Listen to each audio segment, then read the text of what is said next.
மற்றும் மதுரை கிளை சமீபத்தில் 2 தீர்ப்புகளை அளித்திருக்கிறார்கள். நீதிபதிகள் ஜி.ஆர். சுவாமிநாதன் தலைமையிலான அமர்வு தான் 2 தீர்ப்பையும் வழங்கியிருக்கிறது. அந்த 2 தீர்ப்பிலும் ஒரு தீர்ப்பில் மதம் மாறிய இஸ்லாமியர்களுக்கான இடஒதுக்கீடு ரத்து செய்யப்பட்டிருக்கிறது. அதிலே இஸ்லாம் குறித்து தேவையற்ற விமர்சனம் முன்வைக்கப்பட்டிருக்கிறது. அதே போல கோவையில் தேவாலயம் கட்டுவது தொடர்பான ஒரு வழக்கில் தேவையற்ற ஒரு குறிப்பிட்ட மதத்தை குறிப்பிடும் வகையிலே நீதிபதி ஜி.ஆர். சுவாமிநாதன் தலைமையிலான அமர்வு இடைக்கால உத்தரவை பிறப்பித்திருக்கிறது. தொடர்ச்சியாக நீதிபதி ஜி.ஆர். சுவாமிநாதன் அவர்கள் அரசியல் சட்ட விரோதமாக தான் ஏற்ற உறுதிமொழிக்கு எதிராக செயல்பட்டு வருகிறார் என்ற அடிப்படையில் இந்த பத்திரிகையாளர் சந்திப்பு நடத்தப்படுகிறது.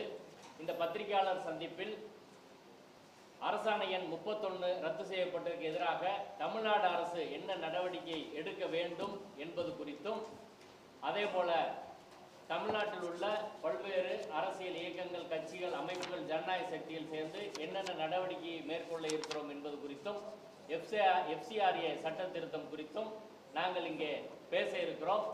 இந்த பத்திரிகையாளர் சந்திப்பை ஓய்வு பெற்ற நீதிபதி ஹரிபரந்தாமன் அவர்களும், முன்னாள் அமைச்சர் மனோ தங்கராஜ் அவர்களும், சட்டமன்ற உறுப்பினர் ஜவஹர்லா அவர்களும், வழக்கறிஞர் பசும்பொன் பாண்டியன் அவர்களும் இருந்து பேசுவார்கள். அனைவருக்கும் வணக்கம். இந்த பத்திரிகையாளர் சந்திப்பு இந்த நேரத்தில் நடப்பதற்கான உடனடியான காரணம், நீதி அரசர் ஜி.ஆர். சுவாமிநாதன் அவர்கள் தலைமையிலான 2 நீதிபதிகள் அமர்வு, ஜி.ஆர். சுவாமிநாதன் மற்றும் பாலாஜி என்ற 2 நீதிபதிகள், உயர்நீதிமன்ற நீதிபதிகள் 25 ஜூன் 2026 அளித்த இஸ்லாமியர்களுக்கு எதிரான தீர்ப்பை பற்றி, அந்த தீர்ப்பு சட்டத்துக்கும் விரோதமானது, ஏற்கனவே இருக்கக்கூடிய பல முந்தைய தீர்ப்புகளுக்கும் விரோதமானது என்பதை என்று சுட்டிக்காட்டுவது தான் இதனுடைய முக்கியமான நோக்கம்.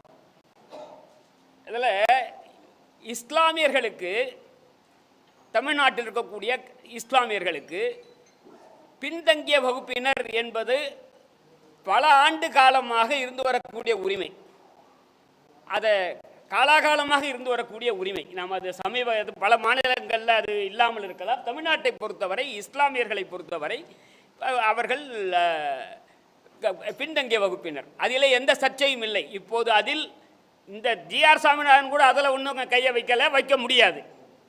ஆனால் என்னென்னா, அதில் வந்தக்கூடிய முக்கியமான செய்தி என்னென்னா, 1993ஆம் ஆண்டு ஜெயலலிதா அம்மையார் இதற்கு முன்னால் கம்யூனல் ஜிஓ என்று இருந்ததை, அதாவது கம்யூனல் ஜிஓவே போதும், அரசாணையே போதும், அதாவது ரிசர்வேஷன் சம்பந்தமான பிரிவுகள், ரிசர்வேஷன் சம்பந்தமாக உரிமைகளை தருவதற்கு அரசாணையே போதும், கம்யூனல் ஜிஓ இருந்தது. அது அந்த இடத்துல அவங்க 1993 இங்கே ஒரு சட்டம் கொண்டு வராங்க, பேக்வர்ட் கிளாஸ், SC/ST, இதை பற்றிய சட்டங்களை அவர்கள் கொண்டு வராங்க.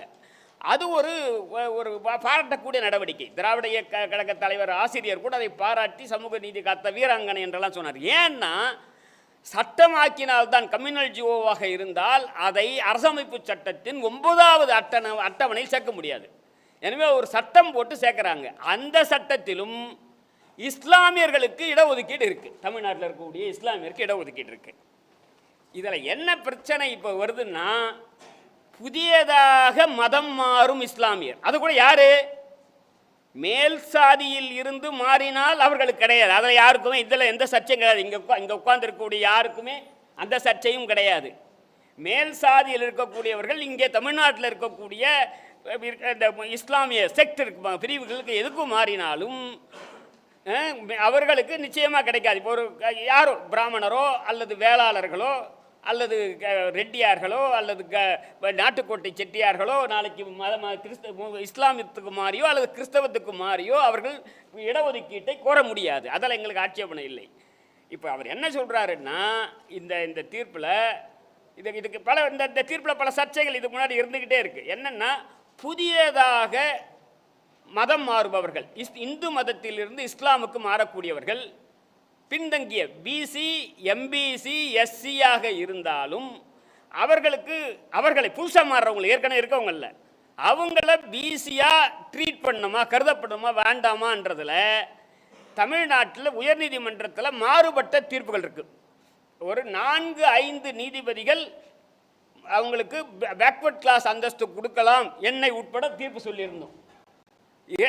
2 டிவிஷன் பெஞ்சும் ஏற்கனவே சொல்லியிருந்தது. இப்போ இந்த தகவலுக்கு முன்னாடியே சொல்கிறேன், எல்லாம் சொல்லியிருந்தது.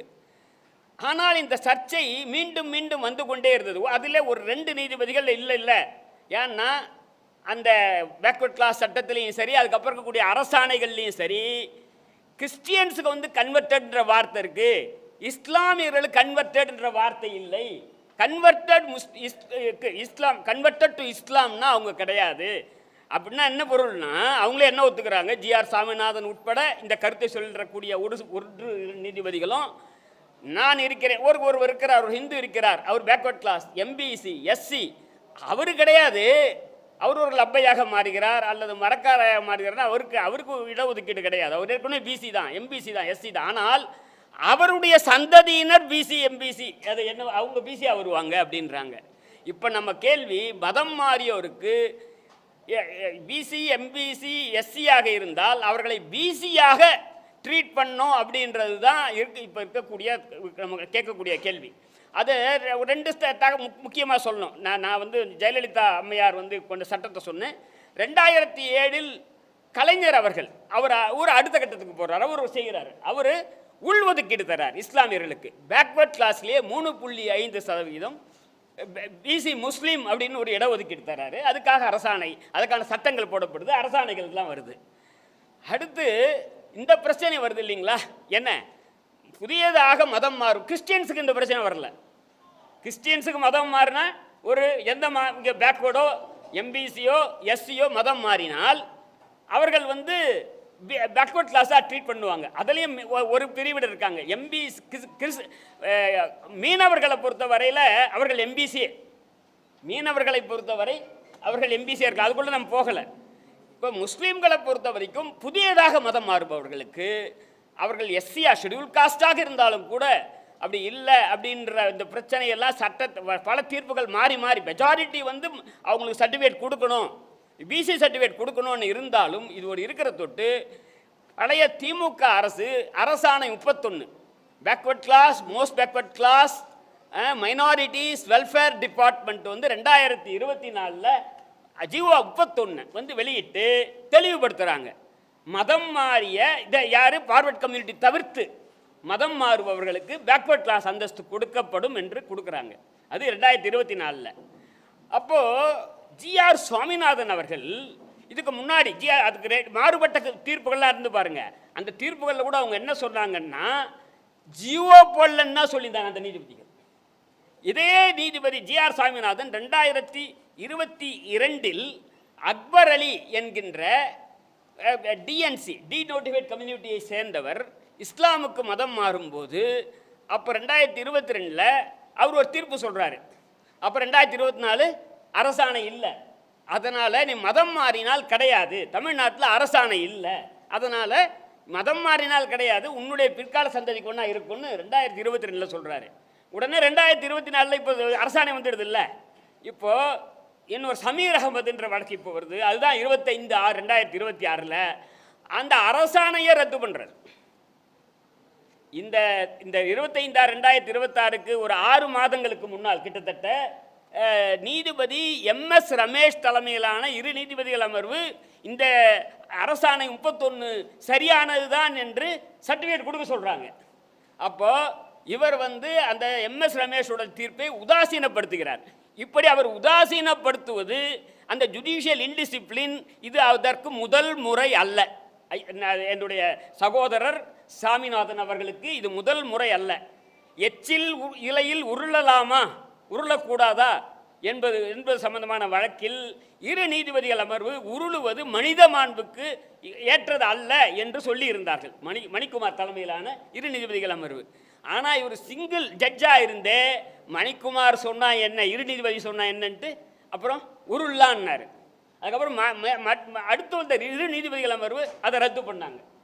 ஆனால் இவர் அதே மாதிரி மாற்றி மாற்றி சொல்வது, குறிப்பாக சிறுபான்மையினர் என்றாலே அதை எதிர்த்த கருத்துகள், அதாவது என்ன விஷம் மாதிரியாக கற்குவதாக நாங்கள் அதனால்தான் எதை தவிர அவரோட இல்லை, மீதி வழக்குகள் எல்லாம் பற்றிய விட இல்லை, அதை அவசர கதியில் எல்லாத்தையும் விட ஃபாஸ்ட் ட்ராக் பண்ணி அந்த வழக்கு விசாரிக்கப்படும். பார்த்தா அந்த நான் சொன்னேன் அந்த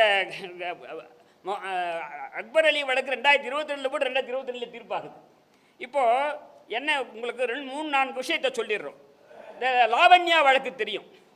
ஒரு மைக்கேல்பட்டியில் இருக்கக்கூடிய ஒரு கிறிஸ்தவ எய்டட் ஸ்கூல் அரசு உதவி பெறும் பள்ளியில் லாவண்யான்ற ஒரு பெண்ணு இறந்து போகிறது. அதை வந்து கொலை என்று எல்லாம் சொல்லி சிபிஐ விசாரணைக்கு உத்தரவிட்டு அந்த ஊர் வந்து மைக்கேல்பட்டி என்ற ஊர் பேர் எப்படி வரும்லாம் பேசுகிறாரு. மைக்கேல்பட்டின்ற பேர் எப்படி வரும் தமிழ்நாட்டில் அப்படின்னு ஆராய்ச்சி பண்ணுறாரு. என்ன ஒன்றாலும் வைக்கலாம்பா.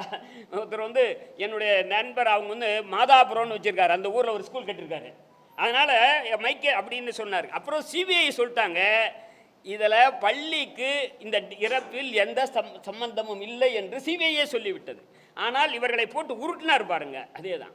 அதே மாதிரி கன்னியாகுமரியில் ஒரு கிறிஸ்தவ பாதிரியார் பேரில் எஃப்ஐஆர் கோஷ் பண்ண மாதிரி அவர் அதெல்லாம் தப்பே சொல்ல, எஃப்ஐஆர் கோஷ் பண்ண வேண்டாம், அவர் பேர் கிரிமினல் வழக்கு நடத்திட்டோம். ஆனால் அதில் 2 கருத்தை சொல்கிறாரு.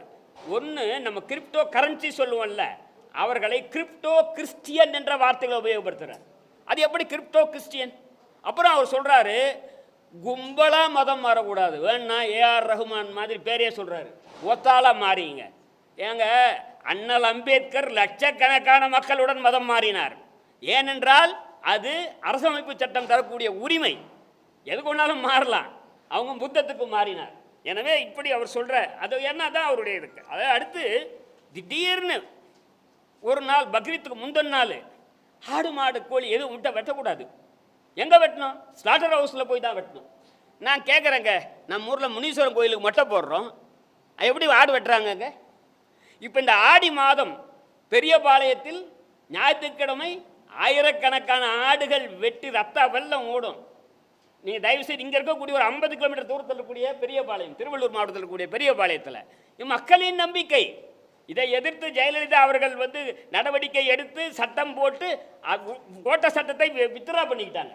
ஏன்னா இந்த மக்கள் நம்பிக்கையில் கை வைப்பது ஆபத்தானது. இன்னும் ஒரு கை மேலேயே போய் சொல்கிறேன், யாராச்சும் அஸ்ஸாமுக்கு போனீங்கன்னா அங்கே இருக்கக்கூடிய காமாக்கியா கோயிலில் எருமை மாட்டின் தலையை வெட்டி தாம்பாலத்தில் கொண்டு போடுறதை நான் கண்ணால் பார்த்துருக்கேன். அது அவங்க ஊரோட ஐதீகம், அவங்க ஊரோட நம்பிக்கை. தலையில் தலையை வெட்டி அதை தாம்பாளத்தில் கொண்டு போய் அம்மன் முன்னாடி வைக்கிறான். எனவே அதே மாதிரி கோயம்புத்தூரில் இப்போது உங்கள் சர்ச்சு கட்டுறது சம்மந்தமான விஷயம் வருது. நீ அதை பற்றி அதை கட்ட வேண்டாம். ஏன்னா கோயிலுக்கு அருகாமல் எதனா ஒரு காரணம் சொல்லு. ஆனால் இந்த வார்த்தையை சொல்கிறார், என்னது? Following the change of government headed by honourable chief minister Shri C Joseph Vijay. இது யாரு? சாமிநாதன் அவர்கள். Certain fundamentalist organisation become emboldened. இதெல்லாம் என்னையா நீ வந்து நீதிமன்றத்தில் தீர்ப்பு எழுதுறியா? நாம் சொல்கிறோமா? மோடி வந்த உடனே சங் பரிவார் அமைப்புகள்லாம் ரொம்ப கொட்டம் போடுறாங்கன்ட்டு நான் ஜட்ஜான்னு சொல்லலாமா? ஜட்ஜாக இருந்து உட்காந்துட்டு சொல்லக்கூடாது. எங்கே சொல்லலாம்? இப்போ நான் சொல்லலாம், ரிட்டையர் ஆகிட்டேன். நீ தீர்ப்பில் எழுதும் போது ஜோசப் விஜய் வந்த உடனே ஃபண்டமெண்டலிஸ்ட் அதோடு இல்லை. Honourable speaker JCD Prabhakar who proclaims that he had distributed thousands of free copies of Bible. இதுக்கு உனக்கு என்ன கேட்குறாங்க? கோயம்புத்தூரில் அந்த இடத்துல சர்ச்சு கட்டலாமா கூடாது? அதை நீ சொல்லு, என்ன வேணால் சொல்லு. எனவே தேவையில்லாமல் அதே மாதிரி இப்போ 2026 இப்போ சர்ச்சைக்குள்ள இந்த தீர்ப்பு இருக்கு பாருங்க. MS ரமேஷோட 2 நீதிபதிகள் அமர்வுக்கு முரணான அந்த தீர்ப்பில் இஸ்லாம் பீயிங் ஏ ப்ரோஸ்லிட்டைசிங் ரிலிஜியன் சொல்கிறார். அப்படின்னா என்ன? மதம் மாற்றக்கூடிய மதம், அது ஒரு ரிலிஜியன். இதுவா உனக்கு என்ன சொல்லு?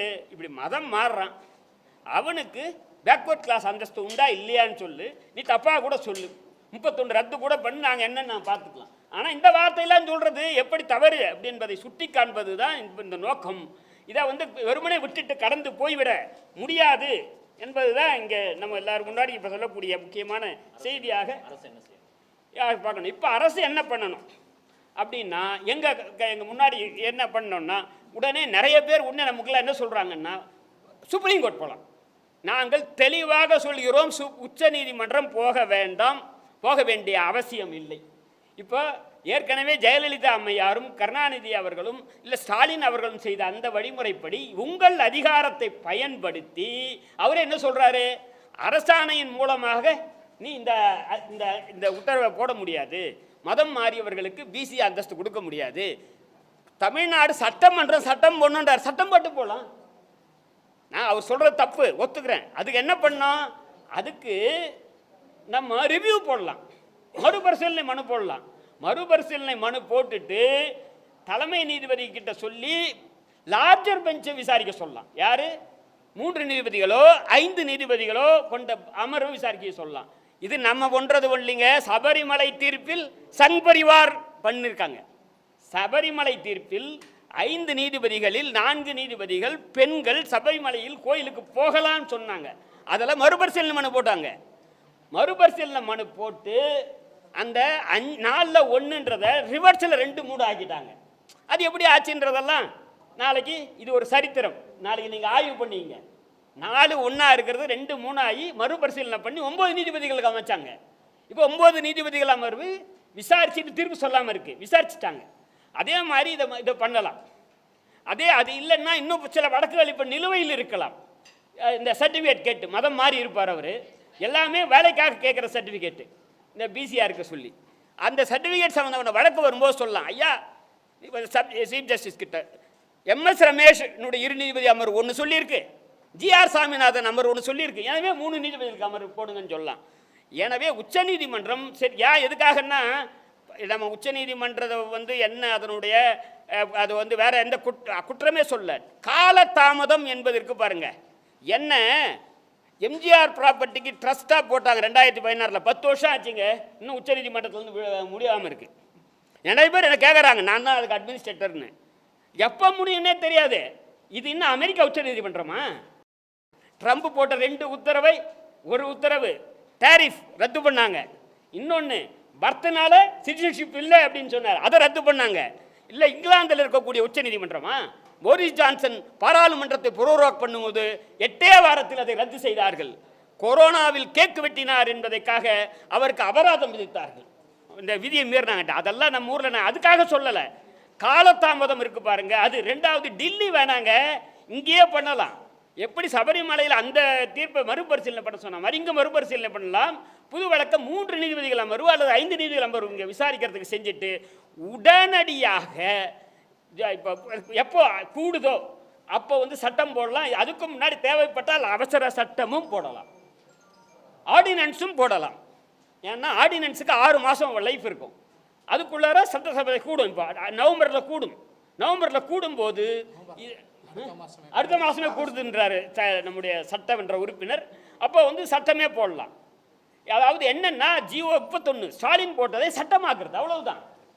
ஏற்கனவே இஸ்லாமியர்களுக்கு இடஒதுக்கீடு இல்லை என்றதை இந்த எந்த சங் பரிவாரில் எந்த கும்பனாலையும் மறுக்க முடியாது. அது காலாகாலமாக இருக்குது. 1993 ஜெயலலிதாவோட சட்டத்தில் இருக்குது, 2007 கலைஞருடைய சட்டத்தில் இருக்குது, அரசாணை 31 ஸ்டாலின் போட்டதில் இருக்குது. எனவே அவர்களே சொல்கிறாங்கல்ல, ஜோசப் விஜய் என்று ஜிஆர் சாமிநாதன் சொல்கிறாரே, நாங்களும் இப்போது சொல்கிறோம், ஜோசப் விஜய் அவர்களே, சிறுபான்மை அவர் என்ன சொன்னார், எக்காரணத்தை கொண்டும் மதச்சார்பின்மையை நான் விட்டு கொடுக்க மாட்டேன், செக்குலரிசத்தை உயர்த்தி பிடிப்பேன் என்று ஜோசப் விஜய் அவர்கள் சொல்லியிருக்கிறார். எனவே நீங்கள் செக்குலரிசத்தை உயர்த்தி பிடிக்கும் நடவடிக்கையாக ஒரு உடனடியாக சட்டம் போட வேண்டும். உச்சநீதிமன்றம் அல்ல, அவங்கள என்ன பண்ணாங்க, எலெக்ஷன் கமிஷனுக்கு என்ன பண்ணாங்க, எலெக்ஷன் கமிஷனுக்கு உச்சநீதிமன்றம் போட்ட ஒரு தீர்ப்பை ரத்து பண்ணி சட்டம் போட்டாங்க பார்லிமெண்ட்டில். நமக்கு வேண்டியது சட்டம் நாங்கள் போடணும், கோர்ட்டுக்கெல்லாம் போகக்கூடாது. உனக்கு அதிகாரம் இருக்கு, நீ விட்டுட்டு அங்கே போய் நிற்கிற, நீங்கள் போடுங்க சட்டத்தை. அவங்க போட்ட மாதிரி, மோடி ஐயா போட்ட மாதிரி நீங்கள் சட்டம் போடுங்க, போட்டு சிறுபான்மையினருக்கான உரிமையை உறுதி செய்யுங்கள். நீங்கள் உங்களுக்கு அது உங்களுக்கு நல்லது, செக்குலரிசத்தை காப்பது உங்களுக்கு நல்லது, சிறுபான்மையினர் உரிமையை காப்பது இந்த அரசுக்கு நல்லது, நீங்கள் என்று சொல்வது தாவேக அரசுக்கு நல்லது. எனவே இதை செய்ய வேண்டும் என்பதுதான் இந்த பத்திரிகையாளர் சந்திப்பில் எங்களது முதன்மையான கோரிக்கை. உச்சநீதிமன்றத்திற்கு வழக்கு அவங்க அப்பீல் போகக்கூடாது, போயிருந்தால் அதை வித்ட்ரா பண்ணிக்கிட்டு சட்டம் போட்டுட்டு இங்கே இந்த தீர்ப்பை மறுபரிசீலனை செய்வதற்கு. ஏன்னா ஏற்கனவே MS ரமேஷோடைய 2 நீதிபதிகள் அமர்வு வேறு தீர்ப்பு சொல்லியிருக்கு, நீ வேறு தீர்ப்பு சொல்கிறேன்னா அதை லார்ஜர் பெஞ்சுக்கு அனுப்புங்க அப்படி என்றதை கேட்கலாம். இதுபோல் இன்னும் வேறு வழக்குகள் இப்போ நிலுவையில் இருந்தால் அந்த வழக்குகளையும் 3 நீதிபதிகள் அமர்வுக்கு இல்லை 5 நீதிபதிகள் அமர்வுக்குன்னு கேட்கலாம். அதெல்லாம் நம்ம தோல்வி கண்டோம்னால் அப்போ போகிறத பற்றி யோசிக்கலாம். தோல்வியே சாத்தியமே இல்லை, ஏன்னா அதுக்குள்ள சட்டம் வந்தாச்சு. ஐயா சாமிநாதன் அவர்கள் சொல்கிறதே ஜிஓவில் போட முடியாது, தப்பு. ஜிஓவில் போடலாம், மண்டல் கமிஷனுடைய பரிந்துரை கூட ஜிஓவில் தான் இருக்குது. அதுமாரி ஓஎம் வாங்க, நம்மலாம் ஜிஓ சொல்லுவோம், அவங்க ஆஃபீஸ் மெமோரண்டம் வாங்க, நம்ம கவர்மெண்ட் ஆர்டர் என்கிறோம். எல்லா மாநிலங்கள்லேயும் இந்த கம்யூனல் ரிசர்வேஷன் இருக்கு இல்லைங்களா, சாதி அடிப்படையிலான இடஒதுக்கீடு அரசாணை மூலமாகத்தான் இருக்கிறது. நம்ம தமிழ்நாட்டில் தான் இல்லை 1 மாநிலங்கள் இருக்கலாம் 1993 நான் ஏற்கனவே சொன்ன மாதிரி சட்டம் போட்டது.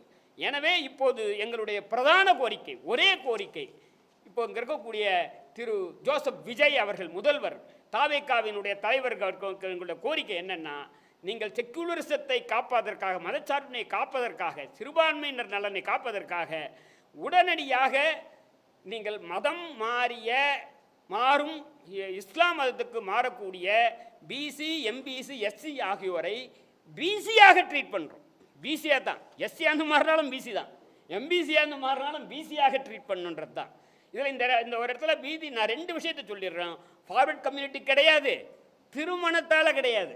ஃபார்வர்ட் கம்யூனிட்டி இருக்கார், அவர் இஸ்லாமியரை பொண்ணை கல்யாணம் பண்ணிக்கிட்டாருன்னா அவர் பேக்வர்ட் ஆகிட மாட்டார்.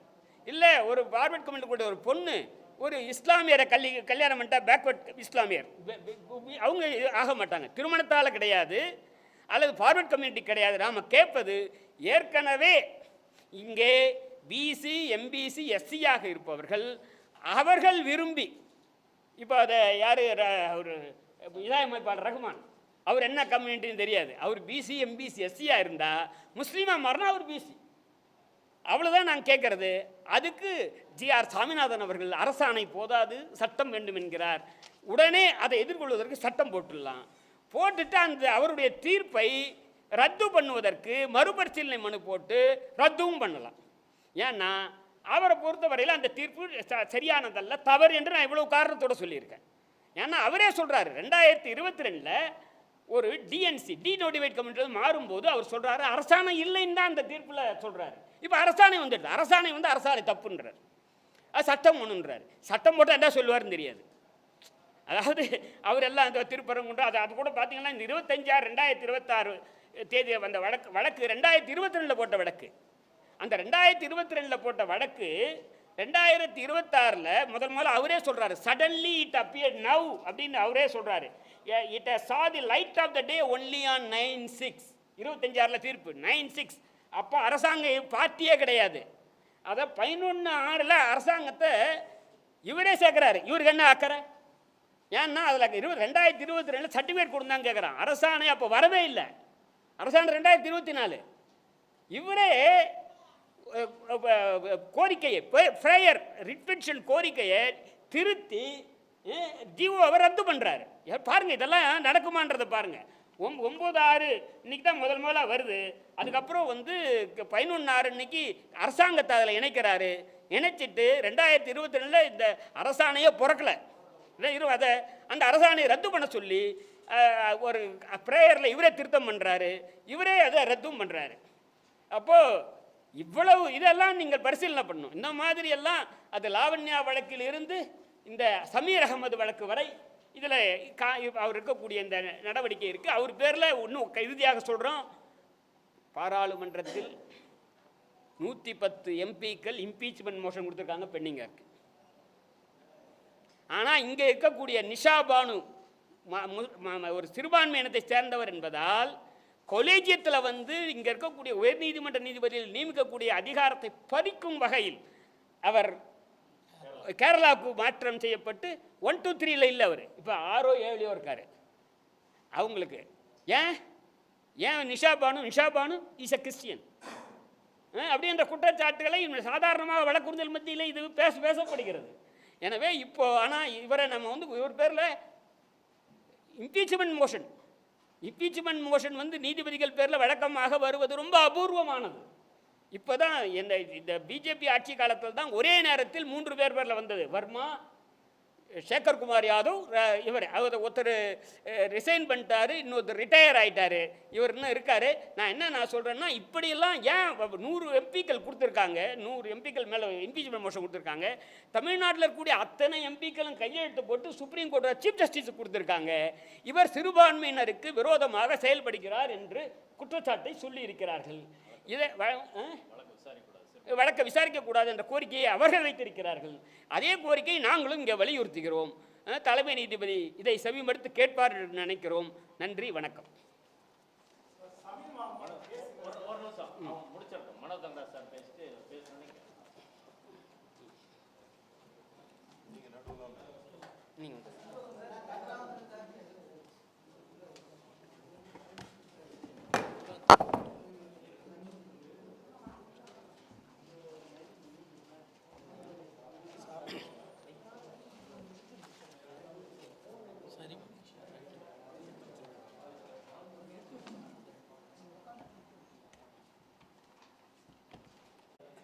அன்பான காலை வணக்கம். இங்கு வருவதற்குரிய அத்தனை பேருக்கும் என்னுடைய வணக்கத்தை தெரிவித்துக் கொள்கின்றேன். நம்முடைய மேனாள் நீதியரசர் அவர்கள் மிக தெளிவாக உங்கள் மத்தியில் இன்றைக்கு தமிழ்நாட்டில் ஏற்பட்டிருக்கக்கூடிய ஒரு அசாதாரணமான ஒரு சூழலை பற்றி தெளிவாக எடுத்து கூறினார்கள். நம்முடைய நாட்டில் இருக்கக்கூடிய அரசமைப்பு சட்டம் நமக்கு தந்திருக்கக்கூடிய உரிமைகளை பாதுகாத்து ஒவ்வொரு குடிமகனுக்கும் வழங்குகின்ற பொறுப்பை நீதிமன்றங்கள் தான் ஏற்றுக்கொள்ள வேண்டும். அந்த நீதிமன்றங்களை இன்றைக்கு அரசமைப்பு சட்டம் தந்திருக்கக்கூடிய உரிமைகளை பறிக்கின்ற நிலைக்கு சென்று விடுமோ என்கின்ற ஒரு அச்சம் இன்றைக்கு ஏற்பட்டிருக்கிறது. அதில் தான் தொடர்ந்து நம்முடைய உயர்நீதிமன்றத்தின் மதுரை கிளை நீதியரசர் மரியாதைக்குரிய ஜிஆர் சுவாமிநாதன் அவர்கள் சிறுபான்மை மக்களுக்கு எதிரான பல்வேறு கருத்துக்களை தன்னுடைய தீர்ப்பில் அவர் சேர்த்து பதிவு செய்து வருகின்றார் என்பது நாம் எல்லாம் அறிந்திருக்கின்றோம். அதில் தான் அண்மையில் நடந்த ஒரு வழக்கில்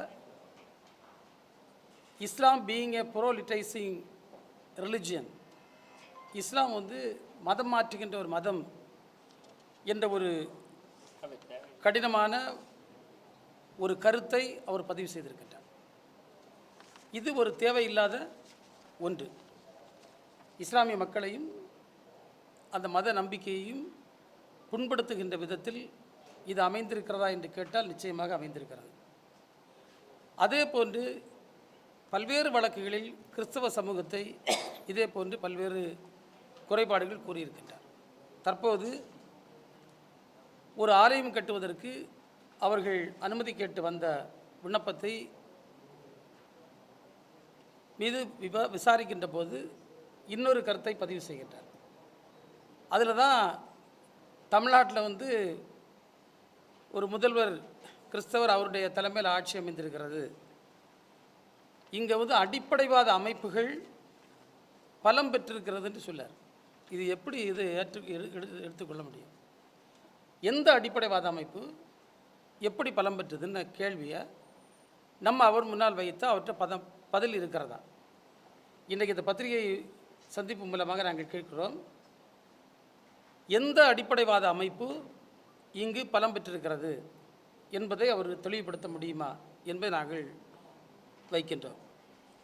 அது மட்டுமல்ல, இங்கு இருக்கக்கூடிய பல எங்களுடைய சட்டமன்ற சபாநாயகர், சட்டமன்ற எதிர்க்கட்சி தலைவர், அதே போன்று ஒரு சட்டமன்ற உறுப்பினர், அவர்களை பற்றியெல்லாம் பல்வேறு கருத்துக்களை அவர் செய்திருக்கின்றார். அதில் கடைசியாக என்ன சொல்லார்னா, since there has been a disruption in the political ecosystem, இங்கே இருக்கக்கூடிய அரசியல் சூழலில் ஒரு சீர்குலைவு ஏற்பட்டிருக்கிறது. எப்படிப்பட்ட ஒரு கடினமான வார்த்தை! ஒரு டிஸ்ரப்ஷன் இந்த பொலிட்டிக்கல் எக்கோசிஸ்டம் ஏற்பட்டிருக்கிறது என்று சொல்லுகின்ற ஒரு கருத்தையும் அவர் பதிவு செய்திருக்கிறார். இது எந்த சூழ்நிலையிலும் ஏற்றுக்கொள்ளக்கூடிய கருத்தல்ல. அவருடைய கருத்துக்களை உடனடியாக அவர் திரும்பி பெற வேண்டும் என்பது எங்களுடைய கோரிக்கை. இன்னும் நம்ம பார்த்தோன்னா, நம்ம தொடர்ந்து இன்றைக்கு ஒன்றிய அரசு ஒரு எஃப்சிஆர்ஏ திருத்த சட்டத்தை கொண்டு வருகிறது. அதில் முற்றிலும் தேவையற்ற ஒன்று. அதில் அவர்கள் 2 விதமான அணுகுமுறையை வைத்திருக்கிறார்கள். ஒன்று, ஆர்எஸ்எஸ் சங்க பரிவார அமைப்புகளை சார்ந்தவர்கள் அவருடைய எஃப்சிஆர்ஏ உரிமம் என்பது எந்த விசாரணைக்கும் உட்படுத்தப்படாமல் அப்படியே அது தொடர்வதற்கான வழிமுறையை அவர்கள் வகுத்து கொடுத்திருக்கிறார்கள். அண்மையில் நீங்கள் பார்த்திருப்பீர்கள், ஆர்எஸ்எஸ் என்ற அமைப்பை பதிவு செய்ய வேண்டிய அவசியம் இல்லை என்று அதனுடைய தலைவர் மோகன் பாகவத் அவர்கள் பகிரங்கமாக பேசுகிறார். அதை பற்றி கேட்க அவர்களுக்கு முடியவில்லை. ஆனால் இன்றைக்கு மதசார்பற்ற அமைப்புகள் அவர்கள் கைவசம் வைத்திருக்கக்கூடிய இந்த எஃப்சிஆர்ஏ உரிமத்தை ரத்து செய்வதில் மிக தீவிரமாக செயல்பட்டு நாடு முழுவதும் 16,000க்கும் மேற்பட்ட அந்த எஃப்சிஆர்ஏ ஆக்ட் ரெஜிஸ்ட்ரேஷன்ஸை கேன்சல் பண்ணியிருக்காங்க. இதை பற்றி ஒரு தவறான கருத்து மக்கள் மத்தியில் அவர்கள் பரப்புகிறார்கள். ஏனென்றால் இந்த பணம் அந்த மதங்களை வளர்ப்பதற்கு பயன்படுத்துகிறேன்னா அப்படி அல்ல. நம்ம எல்லாருக்குமே தெரியும், ஆழிப்பேரலை வந்த நேரத்தில், பல்வேறு ஃப்ளட்டு வந்த நேரத்தில், எர்த்துக்வேக் வந்த நேரத்தில், அந்த நேரங்கள் எல்லாம் அந்த பணியாற்றிய அமைப்புகள் எந்த மதத்தையும் பார்த்து எந்த ஜாதியையும் பார்த்து பண்ணவில்லை. யார் பாதிக்கப்பட்டிருக்கிறார்களோ, யார் விளிம்பு நிலையில் இருக்கிறார்களோ அவர்களுக்கு பயன்படுகின்ற விதத்தில் தான் இருக்கும். இந்தியாவில் அதுக்கு லட்சக்கணக்கான உதாரணத்தை நம்ம சொல்ல முடியும். இந்த பல்ஸ் போலியோ ப்ரோக்ராம் நம்ம பார்த்துருப்போம். அது உலகளவிற்கு ரோட்டரி இன்டர்நேஷ்னல் அமைப்பின் மூலமாக செயல்படுத்தப்பட்டது.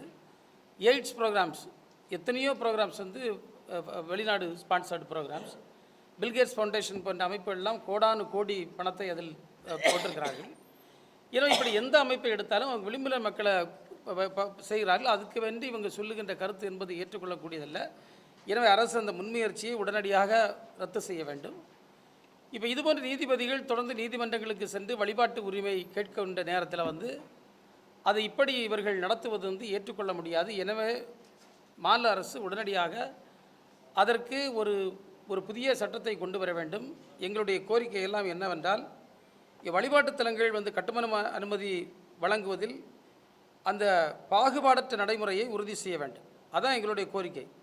சிறுபான்மையினரின் வழிபாட்டுத் தலங்களுக்கு அனுமதி கேட்கும்போது சட்டம் ஒழுங்கு பிரச்சனை ஏற்படலாம் என்ற காரணத்தை கூறி மாவட்ட ஆட்சியர்கள் தடையில்லா சான்று வழங்குவதில் என்ஓசி பல நேரங்களில் அது மறுக்கப்படுகிறது.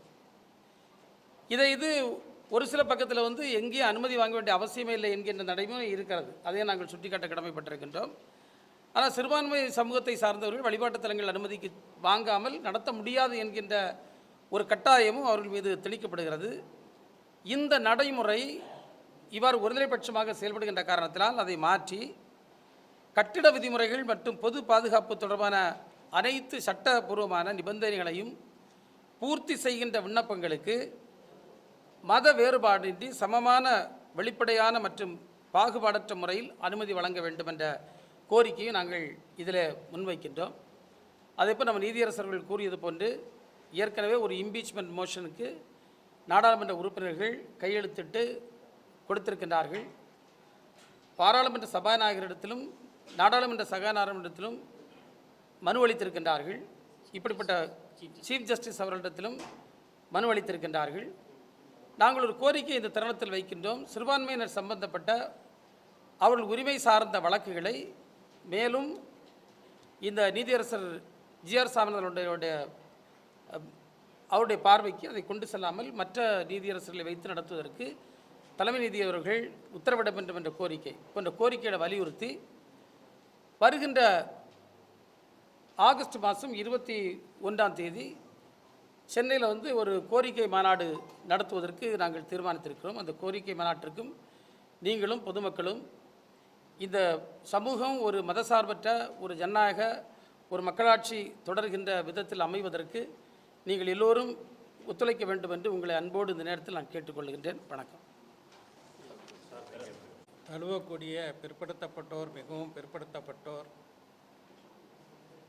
பிற்படுத்தப்பட்ட முஸ்லீம்களாக கருதப்பட்டு அவர்களுக்கு 3.5 விழுக்காடு பிசிஎம் என்று சொல்லக்கூடிய பிற்படுத்தப்பட்ட முஸ்லீம்களுக்கான இடஒதுக்கீடுக்கு வழிவகை செய்யக்கூடிய வகையில் சென்ற திராவிட முன்னேற்றக் கழகத்தின் ஆட்சியில் என்னுடைய கோரிக்கையை ஏற்று ஒரு அரசாணை தமிழ்நாட்டு முதலமைச்சர் தளபதி மு.க. ஸ்டாலின் அவர்களுடைய உத்தரவின் பேரிலே வெளியிடப்பட்டது.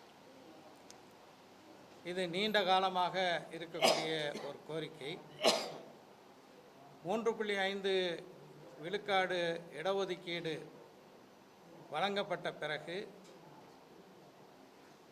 அப்படியான ஒரு இடஒதுக்கீட்டில் இஸ்லாத்தை தழுவக்கூடியவர்கள் அதை அனுபவிக்கலாமா என்பது தொடர்பான பல வழக்குகள் சென்னை உயர்நீதிமன்றத்தில் தாக்கல் செய்யப்பட்டு அந்த வழக்குகளில் எனக்கு அருகில் இருக்கக்கூடிய நீதியரசர் ஹரி பரந்தாமன் உள்பட ஆரிஃபா என்ற வழக்கில் இஸ்லாத்தை தழுவக்கூடிய பிற்படுத்தப்பட்ட மிகவும் பிற்படுத்தப்பட்டோருக்கும் 3.5 விழுக்காடு இடஒதுக்கீடு பொருந்தும் என்று தீர்ப்பு வழங்கியிருக்கிறார்கள்.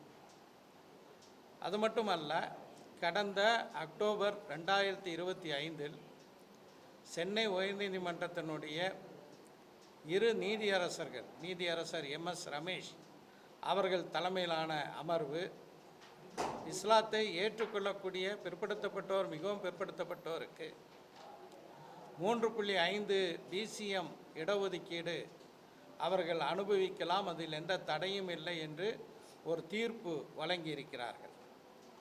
இப்படியான ஒரு நிலையிலே தான் தூத்துக்குடி மாவட்டத்தைச் சேர்ந்த கயத்தாருக்கு அருகில் இருக்கக்கூடிய ஒரு கிராமத்தைச் சேர்ந்த ஒரு இளைஞர் சமீர் அகமது எனக்கு எங்கள் ஊரில் உள்ள வட்டாட்சியர் தாசில்தார் பிசிஎம் சான்றிதழ் தருவதற்கு மறுக்கிறார், எனவே சான்றிதழ் தருவதற்கு நீங்கள் உத்தரவிட வேண்டும் என்று 2022 தாக்கல் செய்யப்பட்ட வழக்கில் தற்போது 2026 நீதியரசர் அவர்கள் குறிப்பிட்டது போல ஜிஆர் சுவாமிநாதன் அவர்கள் தலைமையிலான அமர்வு என்ன செய்திருக்க வேண்டும், அந்த வழக்கில் பிரேயர் கோரிக்கை எனக்கு வட்டாட்சியர் பிசிஎம் சான்றிதழ் தர மறுக்கிறார், தருவதற்கு நீங்கள் உத்தரவிட வேண்டும் என்று கேட்டபோது ஒன்று உத்தரவிட்டிருக்க வேண்டும் அல்லது மறுத்திருக்க வேண்டும்.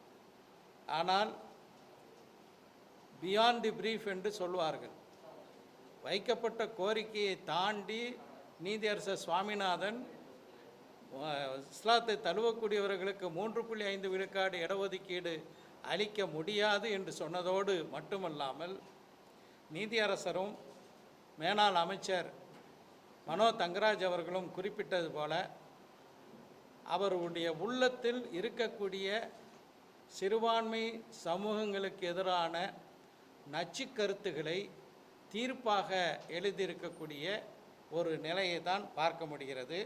அதனால தான் அவர் ஒன்று இஸ்லாமை ப்ரோஸ்டலைசிங் ரிலிஜன் என்று குறிப்பிடுகிறார். அதே போல் இப்போது இருக்கக்கூடிய முதலமைச்சர் ஜோசப் விஜய் பேரை குறிப்பிட்டு அவர் ஆட்சிக்கு வந்த பிறகு சில அடிப்படைவாத அமைப்புகளுக்கு தைரியம் வந்துவிட்டது என்று குறிப்பிடுகிறார். சம்பந்தமே இல்லாத அவருக்கு இணையான ஒரு நிலையில் இருக்கக்கூடிய தமிழ்நாடு சட்டமன்ற பேரவையினுடைய சபாநாயகர் ஜேசிடி பிரபாகர் அவர்களை பைபிளை விநியோகிக்குவர் என்றெல்லாம் தேவையற்ற ஒரு கருத்தை கொடுத்திருக்கிறார். இந்த விவகாரத்தில் என்ன செய்ய வேண்டும், தற்போதைய தமிழ்நாடு அரசு விஜய் அவர்கள் தலைமையிலான இந்த அரசு என்ன செய்ய வேண்டும் என்று நாங்கள் எதிர்பார்க்கிறோம் என்றால், உச்சநீதிமன்றத்திற்கு அவர்கள் மேல்முறையீட்டுக்கு சென்றிருக்கிறார்கள். இது நீதியரசர் அவர்கள் குறிப்பிட்டது போல இந்த விஷயத்தில் இந்த விவகாரத்தில் எத்தனையோ இளைஞர்கள் இப்போது கூட தமிழ்நாடு அரசு பல்வேறு வேலைவாய்ப்புகளுக்கு ஆசிரியராக இருக்கட்டும், அதே மாதிரி தமிழ்நாடு அரசு பணியாளர் தேர்வாண்மை மூலமாக ஆட்களை எடுப்பதற்கான விளம்பரங்களும் தேர்வுகளும் நடக்கிறது. அப்போ உச்சநீதிமன்றத்தில் போய் இந்த தீர்ப்பு வழங்குவதற்கு many water would have flown down the river Cooum or Vaigai. எனவே அது வரைக்கும் நம்ம காத்திருக்க முடியாது.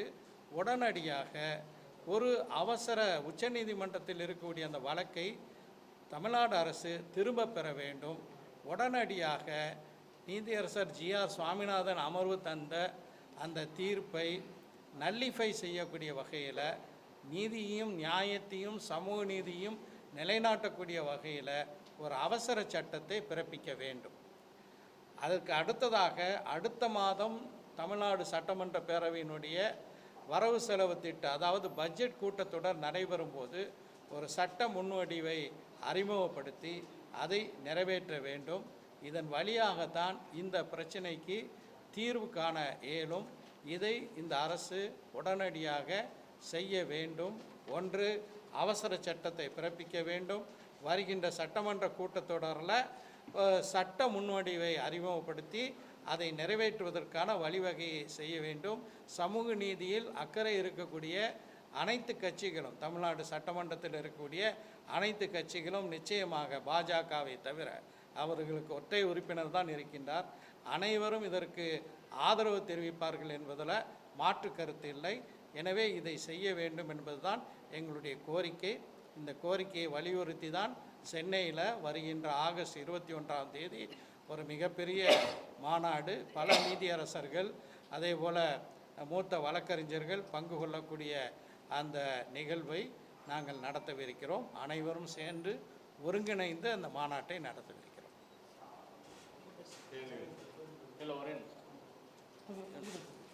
இங்கே வழக்கு நடந்த மதுரை உயர்நீதிமன்ற கிளையில் வழக்கறிஞராக இருக்கிற நீதிபதி ஜிஆர் சுவாமிநாதன் தலைமையிலான அமர்வு இந்த வழக்கை நடத்திய முறையே நீதிமன்ற மரபுகளுக்கு முரணானது. இந்த வழக்கு இறுதி விசாரணை நடக்கிற போது மனுதாரின் வழக்கறிஞர் மகேஸ்வரன் என்பவர், நான் இந்த வழக்கிலிருந்து விலகிக் கொள்கிறேன், சேஞ்ச் ஆஃப் காலத்து கொடுத்துட்டேன் என்று நீதிபதியிடம் சொல்கிறார். 25ஆம் தேதி சேஞ்ச் ஆஃப் காலத்து ஒரு வழக்கறிஞர் கொடுத்து விட்டால் அடுத்து சம்பந்தப்பட்ட நபருக்கு நோட்டீஸ் அனுப்பி வேறு வழக்கறிஞரை அவர் நியமிக்க வைத்து அதற்கு பிறகுதான் வழக்கு நடத்த வேண்டும். இந்த முறை என்பது நீதித்துறையின் தொடர் மரபு. இதை நீதிபதி ஜிஆர் சுவாமிநாதன் பாலாஜி தலைமையிலான அமர்வு மீறியது ஏன் என்பதை அவர்கள் விளக்க வேண்டும். ஒன்று. ரெண்டாவது, இந்த நீதிபதி ஜிஆர் சுவாமிநாதன் அவர்கள் ஏற்கனவே 3 மாதங்களுக்கு ஒரு முறை உயர்நீதிமன்றத்தோட அமர்வுகள் மாறுன்றது எல்லாருக்கும் தெரியும்.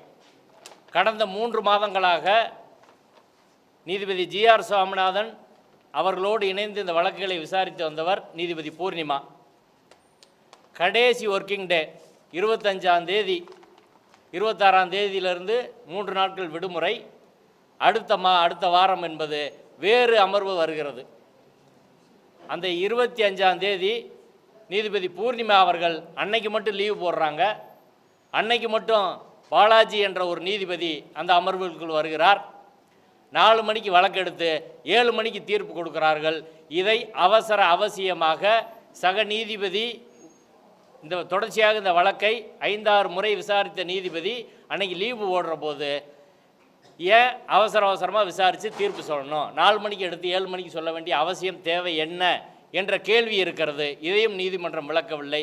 ஏனென்றால் திங்கக்கிழமை வந்தால் நீதிபதி ஜிஆர் சாமிநாதனோடு கே ராமகிருஷ்ணன் என்ற நீதிபதி அமர்வில் வாராரு. இப்போ இதுக்கு இடையில் ஒரு நாள் கேப்பில் இந்த தீர்ப்பை சொல்ல வேண்டிய அவசியம் தேவை என்ன, அப்படின்னா அர்ஜென்சி என்ன இருக்குது, இது நாளைக்கே சொல்லலைன்னா பிரச்சனை அப்படின்னு ஏதாவது இருக்குதா?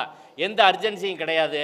ரெண்டாவது, மிக முக்கியமாக நீதிபதி ஜிஆர் சுவாமிநாதன் அமர்வில் பாலாஜி என்ற நீதிபதி எப்படி வராரு, சீனியாரிட்டி அடிப்படையில் வராரா, இந்த சப்ஜெக்ட் தெரிஞ்சவர் வராரா, இது எப்படி இந்த போர்ட்ஃபோலியோ அலோகேஷன் நடக்குது அப்படின்றது நீண்ட காலமாக வழக்கறிஞர்கள் நாங்கள் கோரிக்கை வைத்து கொண்டு இருக்கிறோம். போர்ட்ஃபோலியோ அலோகேஷன் குறிப்பாக சமூக வலைத்தளங்களில் பல்வேறு நபர்கள் கேள்வி எழுப்புகிறார்கள். மக்கள் எப்படி இது போன்ற வழக்குகள் எல்லாம் குறிப்பிட்ட நீதிபதிகளுக்கு செல்கிறது அப்படின்ற கேள்வி எழுப்புகிறாங்க. இந்த கேள்வியை மக்கள் மட்டும் எழுப்பவில்லை. 2018 உச்சநீதிமன்றத்தின் 4 நீதிபதிகள் சீனியர் நீதிபதியாக இருந்தவங்க வெளியே வந்து நீதிமன்ற நடவடிக்கையின் போது வெளியில் வந்து பத்திரிகையாளர்களை சந்தித்து பேட்டி அளித்தார்கள். அதிலே குறிப்பிட்ட நீதிபதிக்கு ஒன்றிய அரசின் வழக்குகள் செல்வதை நாங்கள் தடுக்க கோரினோம், தலைமை நீதிபதியிடம் முறையிட்டோம். ஆனால் அவர் கேட்கவில்லை. ஒரு குறிப்பிட்ட ஜூனியர் நீதிபதிக்கு மட்டும் இந்த வழக்குகளை ஒதுக்குவது தவறு, நீதித்துறையை மக்கள்தான் காப்பாற்ற வேண்டும் என்று கையெடுத்து கும்பிட்டார்கள். அந்த நிலையில்தான் இன்னைக்கு மதுரை உயர்நீதிமன்ற கிளை என்பது இருக்கிறது. தலைமை நீதிபதி அவர்கள் இந்த குறிப்பிட்ட வழக்குகளை எப்படி இந்த நீதிபதிகளுக்கு ஒதுக்குகிறார் என்றதுக்கான மெக்கானிசம், வெளிப்படைத்தன்மை என்பது ஒன்றுமே கிடையாது. நீதித்துறை நம்ம சொல்கிறோம், நீதித்துறையிலிருந்து அரசு நிர்வாகம் வெளிப்படையாக இருக்கணும் என்று கோருகிற நீதித்துறை வெளிப்படைத்தன்மையாக இருக்கணுமா இல்லையா? மூன்றாவதான விஷயம், இந்த வழக்கில் நீதிபதி ஜிஆர் சாமிநாதன் பாலாஜி அமர்வு சொல்லியிருக்க விஷயங்கள்லாம் இங்கே வந்து சொன்னாங்க. அதில் மிக முக்கியமான விஷயம் ஜுடிஷியல் டிசிப்ளின், நீதித்துறை ஒழுங்கு. அதாவது உச்சநீதிமன்றத்தின் பல்வேறு தீர்ப்புகள், உச்சநீதிமன்றத்தின் 5 நீதிபதி தீர்ப்புக்கு 3 பேர் கட்டுப்படணும், 3 நீதிபதி தீர்ப்புக்கு 2 பேர் கட்டுப்படணும், 2 பேர் தீர்ப்புக்கு 1 பேர் கட்டுப்படணும், உச்சநீதிமன்ற தீர்ப்புக்கு உயர்நீதிமன்றம் கட்டுப்படணும், உயர்நீதிமன்ற தீர்ப்புக்கு மாவட்ட நீதிமன்றம் கட்டுப்பட வேண்டும் என்பது உச்சநீதிமன்றத்தின் பல்வேறு தீர்ப்புகள் இருக்கிறது. இது மரபு கிடையாது. தீர்ப்பு, உச்சநீதிமன்றம் தீர்ப்பு என்பது இந்தியாவின் சட்டம். இந்த சட்டத்தை நானும் ஃபாலோ பண்ணோம், பேராசிரியர் ஃபாலோ பண்ணோம், முன்னாள் அமைச்சர் ஃபாலோ பண்ணோம், முன்னாள் நீதிபதியும் ஃபாலோ பண்ணோம், இந்நாள் நீதிபதியும் ஃபாலோ பண்ணோம், நீதிபதி ஜிஆர் சாமிநாதன் ஃபாலோ பண்ணோம். ஆனால் தொடர்ச்சியாக இந்த ஜுடிஷியல் டிசிப்ளினை நீதிபதி ஜிஆர் சாமிநாதன் ஏன் மீறாரு? 2 நீதிபதிகள், நீதிபதி எம்எஸ் ரமேஷ் சக்திவேல் தலைமையிலான அமர்வு, கொங்கு வேளாளர் சமூகத்தைச் சேர்ந்த ஒரு பெண் ஒரு இஸ்லாமியரை திருமணம் செய்கிறார். அதற்கு பிறகு அக்ரிகல்ச்சர் ஆஃபீஸருக்கு பிசிஎம் சர்டிஃபிகேட் வச்சு விண்ணப்பிக்கிறாங்க. அந்த வழக்கில் உயர்நீதிமன்றம் அவங்களுக்கு வேலை கொடுக்க சொல்கிறாங்க. டிஎன்பிஎஸ்சி அப்பீல் போகிறாங்க. அந்த அப்பீலில் 2025 இந்த 2 நீதிபதிகளும் அந்த அரசாணை என்பது புதிதான உரிமை கிடையாது, ஏற்கனவே 1994 சட்டம் 2007 சட்டத்தின் கீழ் உறுதி செய்யப்பட்ட உரிமையைத்தான் இந்த அரசாணை வெளிப்படுத்துகிறது என்று மிக தெளிவாக இந்த அரசாணை செல்லும், அவங்களுக்கு வேலை கொடுங்கன்னு அவங்க சொன்ன பிறகு, இந்த அரசாணை செல்லும் என்று 2 நீதிபதிகள் அதை பரிசீலித்து சொன்ன பிறகு அதை செல்லாது என்று சொல்வதற்கு நீதிபதிகள் ஜிஆர் சாமிநாதன், பிபி பாலாஜிக்கு எப்படிங்க அதிகாரம் வருது? ஒரு டிவிஷன் பெஞ்ச் சொல்லிச்சுன்னா இன்னொரு டிவிஷன் பெஞ்ச் மாறுபட்ட கருத்து இருந்தால் சிஜேக்கு ரெஃபர் பண்ணி லார்ஜர் பெஞ்சுக்கு தான் அனுப்பணும். இதான் ஜுடிஷியல் டிசிப்ளின். மற்றவங்களாம் நீங்கள் நீதித்துறை தீர்ப்புகளை ஃபாலோ பண்ணணும், இல்லைன்னா கண்டெம்ட் எடுப்போம் என்று சொல்லக்கூடிய நீதித்துறை அதை ஃபாலோ பண்ணுமா வேணாமா? நீதிபதி ஜிஆர் சாமிநாதன் ஃபாலோ பண்ணுமா வேணாமா? இப்படி தொடர்ச்சியாக அவர் திருப்பரங்குன்றம் வழக்கிலும் சரி, எச்சிலை வழக்கிலும் சரி, லாவண்யா வழக்கிலும் சரி, பல்வேறு வழக்குகளில் அரசியல் சட்டத்தின் மீது அவர் எடுத்துக்கொண்ட உறுதிமொழியை மீறி இருக்கிறார். ஆர்டிகல் 219 உறுதிமொழி எடுக்கிறாங்க. எந்த மத பாகுபாடு இல்லாமல், யாருக்கும் விருப்பு வெறுப்பு இல்லாமல் நீதி வழங்குவேன்னு ஒரு உறுதிமொழி எடுக்கிறாங்க. ஆனால் பொதுவெளியில் நீதிபதி ஜிஆர் சாமிநாதன் அவர்கள் தாரா ஃபவுண்டேஷன் நிகழ்ச்சியில் பேசுகிறாரு, சென்னையில் இதே நிகழ்ச்சியில் தான் பேசுகிறாரு. அதில் என்ன சொல்கிறாரு? எனக்கு இன்னும் 4.5 ஆண்டு காலம் இருக்குது, 4.5 ஆண்டு காலம் நான் சனாதன தர்மத்தை மனதில் வைத்து பணியாற்றுவேன் மீத காலத்தில்னு சொல்கிறாரு. இதையே குரானை மனதில் வைத்து பணி வழங்குவேன், நான் இனி பணியாற்றுவேன்னு ஒரு முஸ்லீம் நீதிபதி சொல்லியிருந்தால் ஏற்றுக்குருவாங்களா? கிறிஸ்டின் நீதிபதி நான் பைபிளை வச்சு பணியாற்றுவேன்னு சொன்னால் ஏற்றுக்குருவாங்களா? ஆனால் நீதிபதி ஜிஆர் சாமிநாதன் அவர்கள் எப்படி சொல்கிறார்? அதற்கான எந்த பெரிய எதிர்வினையும் சமூகத்தில் இல்லை. அதான் வருத்தத்துக்குரிய ஒரு விஷயம். நீதித்துறை நடவடிக்கை எடுக்கலை. சுப்ரீம் கோர்ட்டு ஏற்கனவே பாராளுமன்றத்தில் இம்பீச்மெண்ட் பெண்டிங் இருக்குது. அப்படி ஒரு நீதிபதி எப்படி இருக்கணும்?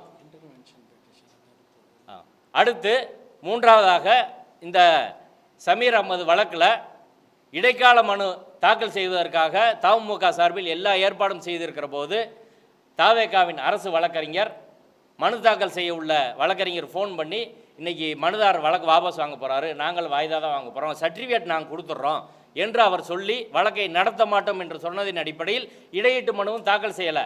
ஆனால் நீதிமன்றத்தில் வந்து தவேகா அரசின் வழக்கறிஞர் திடீரென்று வாதிட்டு இந்த வழக்கின் தீர்ப்பு வழங்குவதற்கு துணை போயிருக்கிறார்கள் என்ற சந்தேகம் எழுகிறது. ஏன் இந்த சந்தேகம் ஊர்ஜிதமாகுது அப்படின்னா, முதல்வர் அவர்கள் கவனத்துக்கு நாங்கள் அதை கொண்டு வரோம். கீழே என்ன நடக்குது, உள்ளுக்குள்ளே என்ன நடக்குது என்பதை முதல்வர் அவர்கள் தெரிந்து கொள்ள வேண்டும். இந்த அடுத்த கட்டமாக என்ன செய்ய வேண்டும்? இப்படி ஒரு தீர்ப்பு வந்துட்டாங்க. தீர்ப்பு கொடுத்த அடுத்த நாள் காலையில் நான் மதுரையில் அனைத்து செய்தியாளர்களும் சந்தித்து, உச்சநீதிமன்றத்துக்கு இந்த வழக்கில் மேல்முறையீடு செல்லக்கூடாது, ஏற்கனவே 2 நீதிபதிகள் தீர்ப்பு கொடுத்துருக்குறாங்க, எனவே லார்ஜர் பெஞ்சுக்கு ரெஃபர் பண்ணோம், ஓய்வு பெற்ற நீதிபதிகள், சட்ட வல்லுநர்கள், அனைத்து கட்சிகள், இயக்கங்கள் எல்லோரையும் அழைத்து அனைத்து கட்சி கூட்டம் நடத்தி ஒருமித்த கருத்தின் அடிப்படையில் இஸ்லாமியர்களின் இடஒதுக்கீட்டு உரிமையை பாதுகாப்பதற்கான நடவடிக்கையை செய்ய வேண்டும் என்று 2வது நாளே சொல்லிட்டேன். 3வது நாள் தான் பேப்பர்லேயே அந்த செய்தி வந்துச்சு. தீர்ப்பு வந்திய மரணம் முதல் நாள் இரவு 7 மணிக்கு வருது, அடுத்த நாள் காலையில் 11 மணிக்கு எல்லா செய்தியாளர்களும் வைத்து நான் பேசினேன். இது எல்லா ஊடகங்கள்லேயும் வந்துச்சு. அதற்கு பிறகும் இன்னும் பல்வேறு ஊடகங்கள் வாயிலாக எங்கள் கருத்துக்களை நாங்கள் தெரிவித்தோம். எல்லா அமைப்புகளும் கருத்துக்களை தெரிவித்தார்கள். திராவிடர் கழகத்தின் தலைவர் ஆசிரியர் கி வீரமணி அவர்கள் லார்ஜர் பெஞ்சுக்கு ரெஃபர் பண்ணணும் என்ற கருத்தை அவரும் முன்வைத்திருந்தார். அப்போ இவ்வளவு தூரம் சொன்ன பிறகும் இவங்க சுப்ரீம் கோர்ட்டுக்கு போகிறாங்கன்னா யார் சொல்லி இதை போகிறாங்க?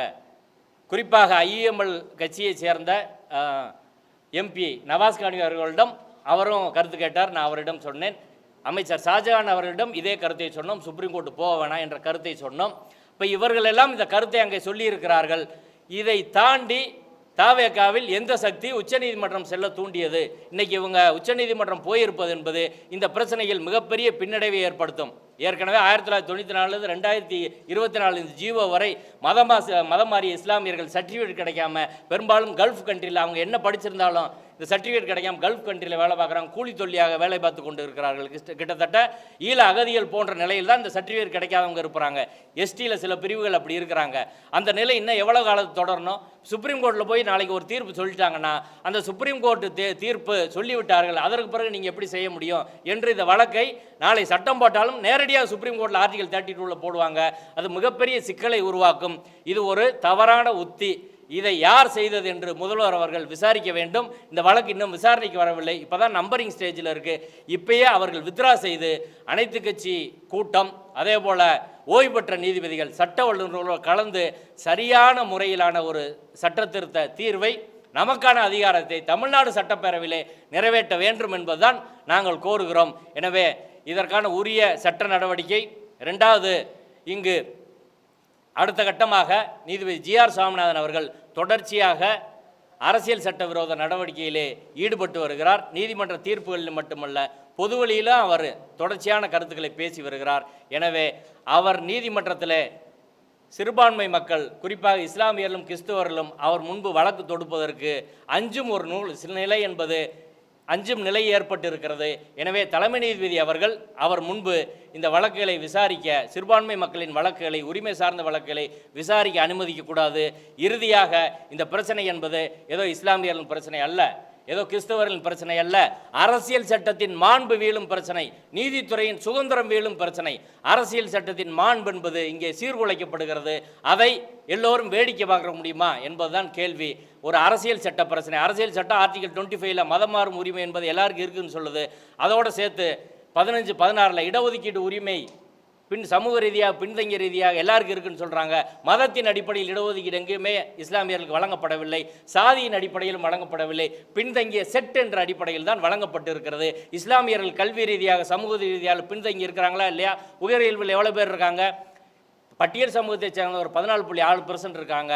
பழங்குடி சமூகத்தை சேர்ந்தவர்கள், மலையெல்லை வசிப்பவர்கள் 5.5% இருக்காங்க. இஸ்லாமியர்கள் 5.2% தான் இருக்கிறார்கள். பழங்குடி மக்களை விட கீழ்தங்கி இருக்கக்கூடிய இஸ்லாமிய சமூகத்தில் இணைவும் பிற்படுத்தப்பட்ட சமூகங்களை சேர்ந்தவர்களுக்கு இடஒதுக்கீட்டை மறுப்பது, அரசியல் சட்ட நீதியை மறுப்பது என்ற அடிப்படையில் தான் இங்கே சமூக அக்கறை உள்ள எல்லா மதங்களை சேர்ந்தவர்களும் மதத்தை தாண்டியவர்களும் எல்லோரும் இணைந்து என்ற பத்திரிகையாளர் சந்திப்பை நடத்துகிறோம். உச்சநீதிமன்றமும் சென்னை உயர்நீதிமன்றம் தலைமை நீதிபதி அவர்களும் நாங்கள் சொல்லிய விஷயங்களை கருத்தில் கொள்ள வேண்டும். தமிழ்நாடு அரசும் கருத்தில் கொள்ள வேண்டும். FCRA சட்ட திருத்தங்களை கைவிட வேண்டும் என்று கோருகிறோம். இதற்காக நாங்கள் ஒரு மாநாடும் நடத்த இருக்கிறோம். அனைத்து தமிழக மக்களும் அந்த மாநாட்டிலே பங்கேற்று அந்த மாநாடு வெற்றியடை செய்வதற்கு ஒத்துழைக்க வேண்டும். அரசியல் சட்டத்தை காக்க வேண்டும், மதச்சார்பினை காக்க வேண்டும் என்று கோரிக்கை வைக்கிறோம்.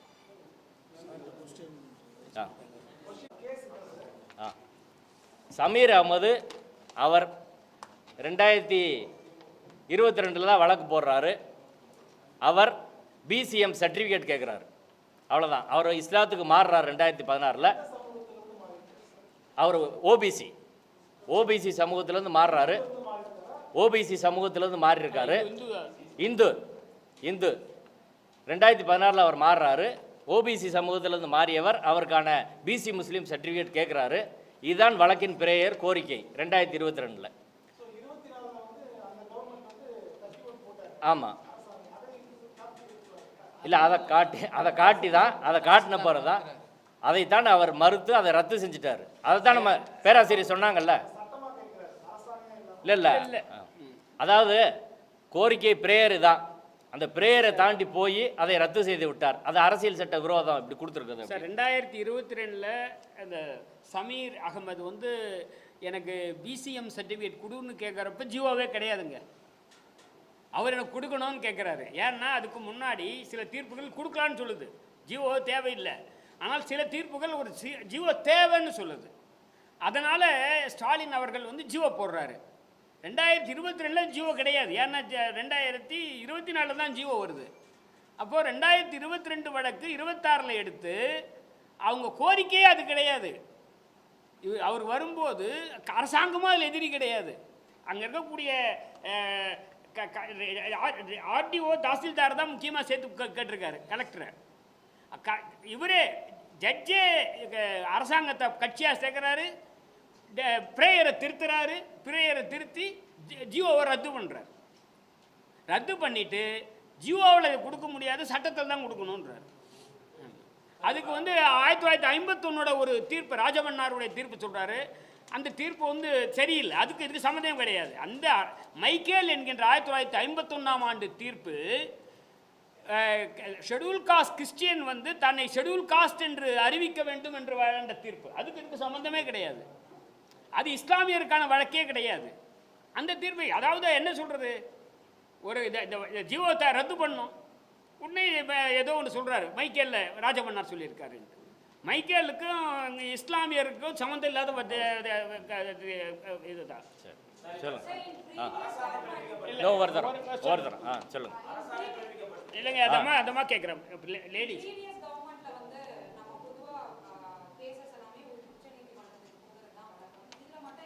இல்லைங்க, எல்லாத்துக்கும் போகிறதெல்லாம் அவசியம் இல்லைங்க. இல்லை எல்லாத்துக்கும் போகிறதுன்றது தேவையில்லை என்பது தான் நாங்கள் தொடர்ந்து வலியுறுத்திட்டு வரோம். நாங்கள் இந்த வாட்டி கூட உச்சநீதிமன்றத்துக்கு தாமதத்துக்காக முக்கியமாக சொல்கிறோம். ரெண்டாவது, உரிய வழி வந்து ஜட்ஜு சொல்கிறது, நீங்கள் ஈவன் இங்கேயே 3 நீதிபதிகள் அமர்வு கூட லேட் ஆகும். உடனே சொல்கிறது இல்லைங்க, உடனே சொல்கிறது வந்து உடனே நம்மளால் முடியறது எது? நம்ம இங்கே ப்ரெஸ் கான்ஃபரன்ஸ் போடுறது உடனே முடியும். அரசாங்கம் உடனே முடியறது எது? சட்டம் போடலாம். ஆகஸ்ட்டில் வந்து கூடுது, அப்போ சட்டம் போடலாம். இப்போவே நாளைக்கு வந்து அவசர சட்டம் போடலாம். அதுதான் சொல்கிறோம் நாங்கள். இல்லை, இதில் என்னென்னா, இப்போ ரிசர்வேஷனில் எஜுகேஷன் இன்ஸ்டியூட்டில் சேர்ந்துக்கிட்டு இருக்காங்க, அவங்களுக்கு இது பாதிப்பு வரும். அடுத்து வேலை ஆணை வந்து வாங்குறதுக்கு தயாராக இருக்கிறாங்க. ஏன்ட்டு 2-3 பேர் ஃபோன் பண்ணாங்க, நாங்கள் எங்களுக்கு அப்பாயின்மெண்ட் ஆர்டர் மட்டும் வரோம், சர்டிஃபிகேட் வெரிஃபிகேஷன் வரையும் முடிஞ்சிருச்சு அப்படின்னு அவங்கெல்லாம் நிற்கிறாங்க. இப்போ இவங்களுக்கெல்லாம் கடுமையான பாதிப்பு உண்டு பண்ணும். கொஞ்சம் நாள் ஆயிடுச்சுன்னா இந்த வழக்கெல்லாம் சுப்ரீம் கோர்ட்டு போய் முடிகிறதுக்குள்ளே ஏஜ் பார் ஆயிரும். அதுக்கப்புறம் வந்து புதுசாக அவங்க வேலைக்கு வர முடியாது. 10,000 பேர் இதில் பாதிக்கப்பட சூழ்நிலையில். அதனால தான் அவசர சட்டம் கொண்டு வர சொல்கிறோம். இல்லைங்க, நான் பேசும்போதே தெளிவுபடுத்தினேங்க. உச்ச நீதிமன்றத்துக்கும் சரி, இங்கே வந்து லார்ஜர் பெஞ்ச் 3கோ 5கோ போகிறதெல்லாம் கூட செகண்டரி தான். முதனடியாக சட்டம் போடணுன்றது தான். அதுக்கு அடுத்து இப்போ 3 நீதிபதிகளோ 5 நீதிபதிகள் கிட்டவோ இங்கே நீங்கள் மூவ் பண்ணி இங்கே நம்ம சப்போஸ் லூஸ் ஆகிறதா இருந்தால் உச்ச நீதிமன்றம்லாம் அதுக்கு அவசியமே இருக்காது, சட்டம் போட்டு அவசியமே இருக்காது. ஏன்னா அந்த வழக்கிலே சட்டம் வந்துடுதுன்னு சொல்லலாம். சட்டத்தை யாருன்னா சேலஞ்சு பண்ணிட்டோம்.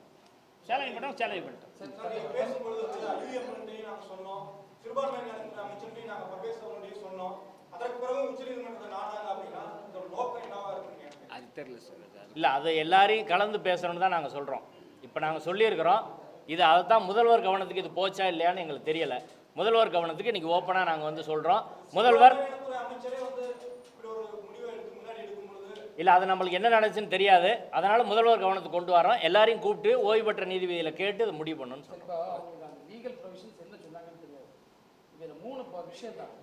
இல்லை, போனதே கூட உறுதியாக தெரியாது. ஏற்கனவே டபுள் ஜட்ஜ்மெண்ட் இருக்குது ஃபேவரா சொல்லிட்டேன். அப்போ அதை வந்து நல்லிஃபை பண்ணணும்னா அதை விட லார்ஜர் பெஞ்சில் வச்சு தான் பண்ண முடியும். ஒரு டபுள் பெஞ்ச் பண்ணதை இன்னொரு டபுள் பெஞ்சில் வச்சு முடியாது, நல்லிஃபை பண்ண முடியாது. ஒன்று. செகண்ட் வந்து அவரே அப்சர்வேஷன் சொல்லுவார், ஜிஓ தான் இருக்குது, ஆக்ட் இல்லைன்னு சொல்லார். அப்போ ஜிஓ இருந்தால் அவர் டச் பண்ணாரோ பண்ண மாட்டாருன்னு தெரியாது. இப்போ அது ஒரு எக்ஸ்கியூஸாக சொல்லார், ஆக்ட் இல்லாததை சொல்லார். அப்போ இது 2 விஷயம் அதுக்கு இடையில இருக்குது. இது வந்து டெக்னிக்கலான விஷயம். 3வது விஷயம் நமக்கு தெரியும், சுப்ரீம் கோர்ட் போகிற பிறகு வருஷக்கணக்கில் அது எடுத்துகிட்டு இருக்கோம். அதுக்கெல்லாம் இங்கே அப்ளிகன்ஸ் பாதிப்பு இருக்கும். அல்லது 3 கவர்மெண்ட் கன்சிடர் பண்ணி உடனடியாக சட்டத்தை கொண்டு வரது எங்களுடைய கோரிக்கை. ஜியோ அது நீங்கள் அன்னைக்கு வந்து அன்னைக்கு தேவையில்லை. அதான் சொன்னாது ஜிஆர் சுவாமிநாதன் ஜட்ஜ்மெண்ட். இல்லை அவருக்கு நான் ஒரு தீர்ப்பு சொல்கிறேங்க ஐயா. இதுக்கு முன்னாடி 2022 ஒரு தீர்ப்பில், அக்பர் அலி தீர்ப்பில் ஜிஆர் சாமிநாதன் என்ன சொல்கிறாருன்னா ஜியோ வேணும்னு கேட்குறாரு. அதில் ஜியோ வேணும்னு கேட்குறாரு. இதுக்கு முன்னாடி சொன்ன நாங்கள் ஒரு 5-6 நீதிபதிகள் எதுவுமே தேவையில்லை, மதம் மாறியவர்கள் கொடுக்கலாம், ஏன்னா ஏற்கனவே இஸ்லாமியர்களுக்கு பேக்வர்ட் முஸ்லீம் இருக்காங்கன்ட்டு. ஆனால் ஒரு 2 நீதிபதிகள், அதில் நாங்கள் ஒரு 6 நீதிபதிகள் இப்படி சொல்லியிருக்கோம். ஒரு 2 நீதிபதிகள் அரசாணை வேணும்னு சொல்கிறாங்க. அதை தான் ஜிஆர் சாமிநாதன் 2022 சொல்கிறாரு. அதனால் 2024 அரசாங்கம் அரசாணை கொண்டு வந்திருக்கலாம். இப்போ ஜிஆர் சாமிநாதன் எனக்கு அரசாணை போராதுங்க, சட்டம் வேணுங்கிறாரு. சட்டம் கொண்டு வாங்கன்றோம். அது எளிமையானது.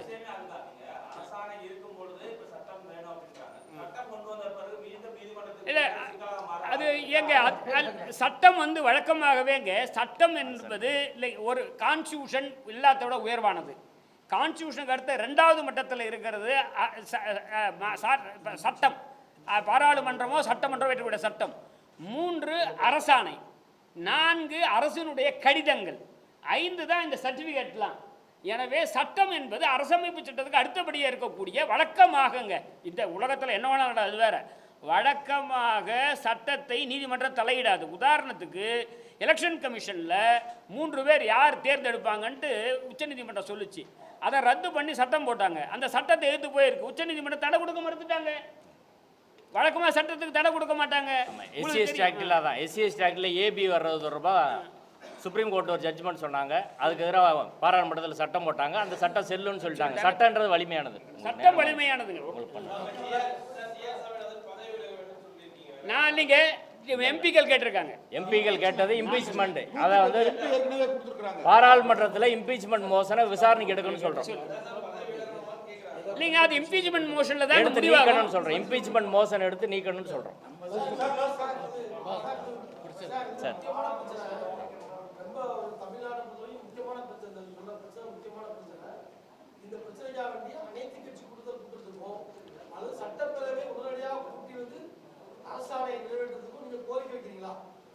ஆமாம், அதான் இப்போ நாங்கள் சொல்லியிருக்கோம். அதான் கோரிக்கை. அனைத்து கட்சி கூட்டத்தை கேட்டும் சட்ட ஒழுங்கில் கலந்து முடிவு பண்ணோம். சட்டப்பேரவையில் சட்டம் கொண்டு வரணும்னு சொல்லியிருக்கிறோம். பேராசிரியர் அவசர சட்டம் போடணும், ஆர்டினன்ஸ் போடணும்னு கேட்குறோம். ஆமாம் சார், சொல்கிறோம்.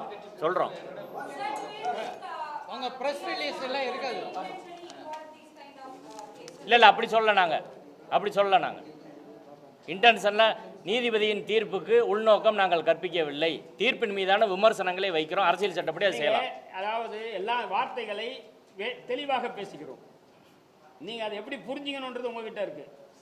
நாங்கள் அவருக்கு இன்டென்ஷன்லாம் இருக்குன்னா சொல்லலை, தெளிவாக சொல்கிறோம். அவருக்கு அந்த மாதிரிலாம் இன்டென்ஷன் இருக்குன்னு சொல்கிறோம். ப்ரெஸ் ரிலீஸ் கொடுத்துரும். ஆனால் அவர் இப்படி தொடர்ந்து செய்யறது எங்களுக்கு ஆட்சேபனை இருக்குன்னு சொல்கிறோம். அவ்வளவுதான். அவருக்கு இன்டென்ஷன் இருக்குன்னு சொல்கிறோம். முடிச்சிடலாம்ல. முடிச்சிடலாமா? ஏபிவிபி மாணவர் அமைப்போட முதல்வர் விஜய் சந்திக்கிறார். அவங்களும் கோரிக்கை வச்சிருக்காங்க கல்வி சம்பந்தமாக. அதுக்கப்புறமா குர்பானி விஷயத்துல இந்த நாள் தடை வருது. அதுக்கப்புறமா இந்த இடஒதுக்கீடு ஆகட்டும், திருப்பரங்குன்றம் ஃபைல்ஸ் ஆவண திருப்ப தரங்களுக்கு இந்து முன்னணிகள் பயங்கரமாக மிரட்டல் பிடித்து அதை தடுத்து நிறுத்துறாங்க. இந்த சூழ்நிலையில எந்தவித எதிர்வினையும் தாவைக்க விஜய் அரசு எதிர்பார்க்கலாம். சூழல்ல நீங்க இப்படி ஒரு கோரிக்கை வச்சிருக்கீங்க, என்ன ஆகுதுன்னு பார்ப்போம். என்ன உங்களுக்கு நம்பிக்கை? இல்லை, நாங்கள் ஜோசியம் சொல்ல முடியாது சார். பார்ப்போம். நீங்கள் எல்லாம் தான் எல்லாத்தையும் தான் இருக்கு. என்ன இருக்கு எதிர்காலத்தில் பார்ப்போம். மக்கள் பதில் சொல்லுவாங்க சார். ஓகே, நன்றி. சார், ஆஃப் த ரெக்கார்ட் சொல்கிறேன். பிபிசி குஜராத் ஃபைல்ஸை போடல.